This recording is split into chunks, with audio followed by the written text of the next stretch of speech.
여러분 안녕하십니까? 포항 MBC 뉴스입니다. 이번 포항 지진에서는 땅속 모래와 지하수가 함께 튀어올라 집안이 약해지는 이른바 액상화 현상이란 게 발생해 주택 피해를 키운 걸로 나타나고 있습니다. 이 액상화 현상은 당초 진앙 인근에서만 발견됐는데 시간이 갈수록 포항 전역으로 확산되고 있어 기초가 부실한 건물의 붕괴 위험이 우려되고 있습니다. 장성훈 기자입니다. 진앙에서 가까운 포항 흥해 들판입니다. 논 곳곳에 난데없이 물길이 생겨났고 인근에는 어김없이 모래 분화구들이 발견됩니다. 지진으로 지하수의 수압이 높아지면서 액체 같은 성질을 갖게 된 모래가 물과 함께 튀어오르는 액상화 현상으로 땅이 순간적으로 늪처럼 물렁물렁해지며 집안 침하를 유발합니다.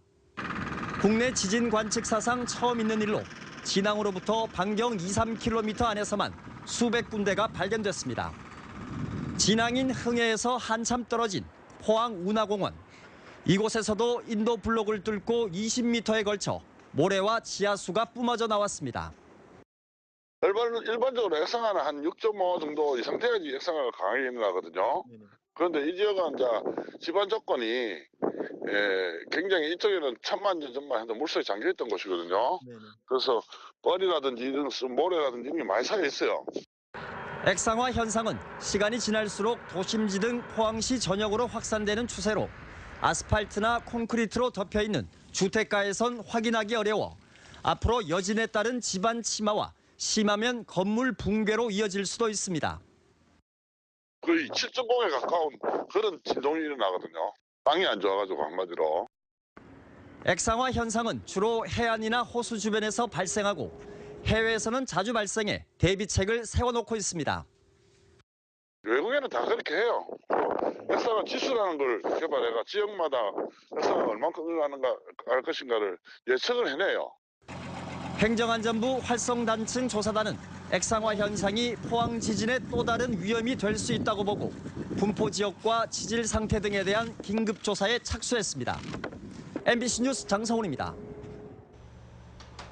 강진이 발생한 지 엿새째, 마땅히 갈 곳이 없는 포항시 흥해읍 주민들은 여전히 대피소 생활을 이어가고 있는데요. 이재민 대책이 오락가락하는 사이 불안감에 떠는 주민들 1000여 명은 대피소에서 발만 동동 구르고 있습니다. 장미쁜 기자가 보도합니다. 대피소에 머무르고 있는 주부 A씨는 아이들을 위한 구호 물품이 없어 애를 먹고 있습니다. 애 기저귀도 없고 물티슈도 애 전용 건 없고 그 물티슈도 그 다음날 협찬해서 작은 물티슈가 나오던데 그 애 엉덩이 못 닦여요. 애에 대한 먹거리도 방금 전에 라면 먹었어요. 살을 내는 강추위가 이어지는데 두꺼운 코트는커녕 여름옷이 담긴 구호품을 받기도 했습니다. 수호스 안에 내복 껴입고 그렇잖아요. 근데 그 구호품 안에 반팔하고 반바지랑 그 5, 6월 달에 입을 수 있는 그 옷이 들었던데 그런 것도 확인 안 하고 주셨고. 건물 전체를 흔드는 강한 진동이 계속되면서 더 큰 지진이 오지 않을까 주민들의 불안감도 극에 달한 상태입니다.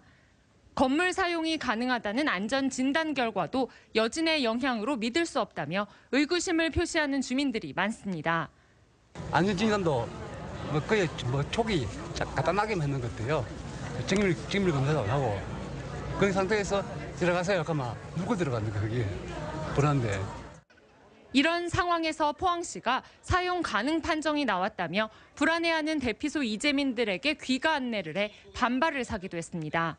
뻥뻥뻥 나간 거 이거는 힘을 받지 않는 곳이라서 괜찮다는데 우리 보고 그래서 그 소리를 들었는지 기가 조치를 시켰다면 기가 하라고 했어요. 지금 우리 집에 가보면 과연 사람이 살 수 있는 집인지. 지진 발생 일주일이 다 되도록 대피소 운영 장기화나 이주 등에 대비한 대책이 지지부진한 것도 문제로 지적됩니다. 당장 새 단장을 마친 흥해 실내체육관도 2주 텐트가 한정돼 있어 사람들을 모두 수용할 수 없다는 불만이 나옵니다. 많은 분들이 두려움에 떨고 있는데 그냥 며칠이 지났으니까 너네들 집에 가라. 생활하니 괜찮아.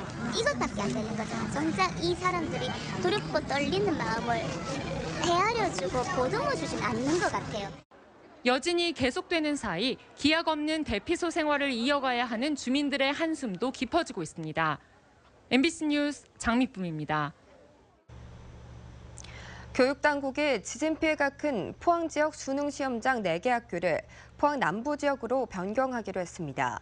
추가 여진 등 비상 상황에 대비해 영천과 경산 등 인근의 예비 시험장 12곳도 준비했습니다. 박상원 기자가 보도합니다. 크고 작은 여진이 이어지면서 교육당국이 지진 피해가 큰 포항 지역 수능 시험장 4곳을 포항 남구 지역으로 변경했습니다. 포항 지역 수능 시험장은 모두 12곳으로 이들 학교에 대한 안전 점검 결과 모두 구조적 위험이 없다는 결론이 내려졌습니다. 하지만 피해가 상대적으로 심했던 학교에서 시험을 볼 경우 학생들의 심리적 불안이 커질 수 있어 진원에서 가까운 북구의 4개 학교 대신 남구 지역에 대체 시험장을 설치했습니다. 기존의 포항고는 포항제철중으로, 장성고는 오천고로, 대동고는 포은중, 포항여고는 이동중학교로 시험장이 변경됩니다. 지진 때문에 시험장의 변경이 많습니다. 수험생들이 잘 인지하시고 그 시험장을 찾아갔으면 좋겠습니다. 먼저 예비 소집이 22일 날 저번 주 수요일 했던 것과 같이 14시에 해당 학교, 그러니까 출신 학교에 가시면 됩니다. 경북도 교육청은 추가 여진 등 비상 상황에 대비해 영천, 경산 등 인근의 예비 시험장 12곳도 함께 준비했습니다. 좀 하는 여진도 있을 수가 있고 그건 누구도 예측을 못하니까 거기에 따른 매뉴얼이 준비가 되어 있습니다. 1단계, 2단계, 3단계 매뉴얼이 준비되어 있는데 그것은 학교장으로부터 감독관, 학생들에게 모두가 전달된 상태고 그 전달에 의해서 학생들의 안전한 수능이 될 수 있도록. 이 밖에 영어 듣기 평가 시간에 항공기 이착륙을 제한하는 등 수능 당일 연례적으로 취해온 조치도 동일하게 취할 예정입니다. 한편 추미애 더불어민주당 대표는 포항교육지원청을 방문해 수능이 차질 없이 진행될 수 있도록 관계자들을 격려했습니다. MBC 뉴스 박상환입니다. 이번 지진으로 특히 집이 부서진 이재민들의 고충이 이만저만이 아닌데요. 포항시는 실질적이고 근본적인 대책을 추진하기로 했습니다. 전세 융자금을 지원하고 재개발이나 재건축도 가능하도록 규제 완화를 정부에 건의하기로 했습니다. 이재민 주민 대책을 김기영 기자가 보도합니다. 지금까지 파악된 이주 대상 가구 수는 404가구, 대성 아파트가 170가구로 가장 많고 대도빌라 81가구, 그 외 원룸 83가구 등입니다. 포항시는 현재 포항에 비어있는 LH 국민임대아파트 160채에 우선 입주시키고 전세를 원할 경우 융자금을 1억 원까지 늘리기로 했습니다. 즉시 입주 가능한 160채의 LH 국민임대아파트를 포함한 500여 세대의 물량 확보와 전세 융자금 상한액을 5,500만 원에서 1억 원까지 상향하는 등 임대한 집과 생활 근거지인 흥해와 거리가 멀면 셔틀버스를 운영하고 부지가 물색되는 대로 컨테이너 주택 75동을 설치하기로 했습니다. 임대료는 전액 지원되며 다만 우선 입주자를 가려야 하기 때문에 입주 시기는 유동적입니다. 피해가 집중된 지역의 재개발이나 재건축을 추진하되 걸림돌이 되는 규제는 정부에 완화를 건의할 방침입니다. 현행 건축 후 30년이 되어야 재개발, 재건축이 가능한 규제 등이 보다 완화될 수 있도록 특단의 조치를 강구하는 한편 또 지원이 현실화되도록 오늘까지 모금된 성금 60억 원 등 성금을 활용하기로 했습니다. 지진 공포로 질병을 호소하는 시민이 늘어남에 따라 전문심리상담소를 대피소 이외 지역으로까지 확대합니다. 안전진단 전문 인력도 당초 30명에서 130명까지 대폭 늘려 전수조사를 실시하기로 했습니다. 이런 가운데 전국에서 8천여 명의 자원봉사자들이 이재민들을 돕고 나섰습니다. MBC 뉴스 김기영입니다. 지진 피해를 입은 이재민들을 돕기 위한 온정의 손길이 전국에서 이어지고 있습니다. 지역 기업뿐만 아니라 이동국 선수와 방송인 유재석 씨 등 유명인들의 성금 기탁이 잇따르고 있습니다. 이규설 기자입니다. 성금 전달에 나선 포항의 한 기업. 이번 지진으로 공장 설비가 파손되는 큰 피해를 입었지만 어려움을 겪고 있는 이재민들을 돕기 위해 마음을 냈습니다. 한 3천만 원 이상 피해가 있는데도 불구하고 이번 지진으로 인해서 포항 시민하고 아픔을 같이 하고자 스님들도 성금 대열에 동참했습니다. 그 10분의 1이라도 그 마음적이라도 그 위로를 해주고 포스코가 15억 원, 포스코 외주 파트너사 협의회에서 성금 5억 원을 기탁했습니다.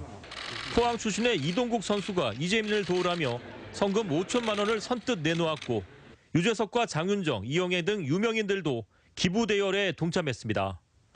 광주광역시와 전남도청, 대구 수성구청 등 지자체들도 기부금을 전해왔습니다.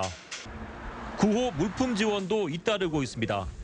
물품이 모이는 장소인 양덕 한마음체육관에는 구호 물품이 가득합니다.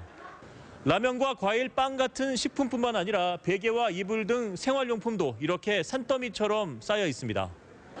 물품을 보내려면 먼저 포항시청을 통해 구호 물품 목록을 접수한 뒤 양덕동 한마음체육관에 물품을 보내주면 피해 주민들에게 나눠주게 됩니다. 네, 물품을 한 곳에서 받아서 효율적으로 배분 관리하기 위해서 저희가 한 곳에서 받고 있습니다. 지진 현장에서는 국민들의 성원 덕분에 물과 라면 등 생활 필수품은 충분하다며 장난감이나 크레파스 등 피해를 입은 아이들에게 필요한 물품을 보내거나 추가 성금 지원이 절실하다는 입장입니다. MBC 뉴스 이규설입니다. 정부가 어제 포항시를 특별 재난 지역으로 선포함에 따라 국가 차원의 지원이 가능하게 됐습니다. 이에 따라 포항시는 피해 복구 비용 가운데 지방비 부담액의 64.5%를 국고로 추가 지원받게 됐습니다. 또 건강보험료 경감과 통신, 전기, 도시가스, 지역난방 요금 감면, 병역 의무 이행기일 연기, 동원훈련 면제 등 6개 항목의 간접 지원도 이뤄집니다. 포항에 이어 경주 지역 환경단체들도 어제 경주시청에서 기자회견을 열고 지진을 계기로 월성원전 방사선 비상계획구역을 30km 이상으로 확대하고 재난 방제 교육을 강화하라고 촉구했습니다. 또 모든 학교 자재를 비성면 자재로 교체하고 월성원전 주변 활성 단층에 대한 철저한 조사와 중수로 원전 4기에 대한 조기 폐쇄, 고준위 핵 폐기물 건식 저장시설 건설 계획 취소도 요구했습니다. 이에 앞서 포항환경운동연합도 지난 17일 포항시와 포스코, 포항철강공단의 낡은 산업시설 점검과 핵발전소 안전 확인, 항사댐 건설 추진 중단 등을 요구한 바 있습니다. 경상북도는 지진 피해를 입은 재해 중소기업과 소상공인들을 위해 긴급 경영 안전자금 200억 원과 보증 지원 500억 원을 투입하기로 했습니다. 긴급 경영 안정자금은 협력은행을 통해 기업당 최대 5억 원까지 융자하고 1년간 대출이자의 3%를 도에서 부담하며 보증 지원은 기업당 최대 7천만 원까지입니다. 운전 자금이 필요한 중소기업은 관할 읍면동에서 발급한 재확인증을 갖고 내일부터 해당 시군청에 신청하면 되고 특례 보증 지원을 원하는 중소기업과 소상공인은 재확인증을 받아 경북신용보증재단을 찾으면 됩니다. 경상북도는 포항 지진의 2차 피해 방지를 위해 산사태 취약지와 사방시설에 대한 현장 점검에 나섰습니다. 경북도는 산림환경연구원 등 유관기관과 함께 포항과 경주, 영덕 등 3개 시군에 660여 개 산사태 취약지와 사방댐 30여 곳 등을 점검해 보수가 필요한 경우 응급 조치한 뒤 항구 복구 계획에 반영하기로 했습니다. 네, 이상으로 포항 MBC 생활 뉴스를 마칩니다. 여러분 고맙습니다.